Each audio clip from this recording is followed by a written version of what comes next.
Blood ট্রান্সফিউশনের ফলে বিভিন্ন সমস্যা কিন্তু হতে পারে, সেটা নিয়ে আজকে কথা বলবো। ব্লাড ট্রান্সফিউশন করলে হিমোলাইটিক আমাদের যে রক্ত বিভিন্ন কারণে দেয়া হয়, এর ফলে কিন্তু জীবাণু ছড়িয়ে যেতে পারে। Hepatitis B virus, C virus, D virus, malaria, syphilis এইগুলো কিন্তু চলে যেতে পারে আরেকজনের মধ্যে। তা এছাড়া দেখা যায় অ্যালার্জিক রিয়াকশান হয়, অনেকের অ্যালার্জি হয়, অনেকের কিন্তু ফিব্রাইল রিয়াকশান হয়, জ্বর আসে। কারো কারো ক্ষেত্রে দেখা যাচ্ছে লাং ইনজুরি হয়, হার্ট ফেলিওর কিন্তু হতে পারে, এবং আরও বিভিন্ন রকম সমস্যা কিন্তু হতে পারে। এই জন্য ব্লাড দেওয়ার ক্ষেত্রে খুব সাবধান। আমরা অনেক সময় জিনিসটা কোনোভাবে নিই, কিন্তু ছড়িয়ে মানুষের জীবনে অশেষ ক্ষতি হতে পারে। এছাড়া বিভিন্ন রিয়াকশান কিন্তু হতে পারে।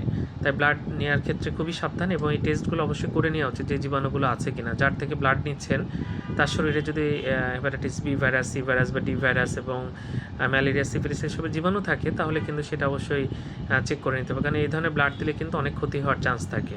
ধন্যবাদ সবাইকে।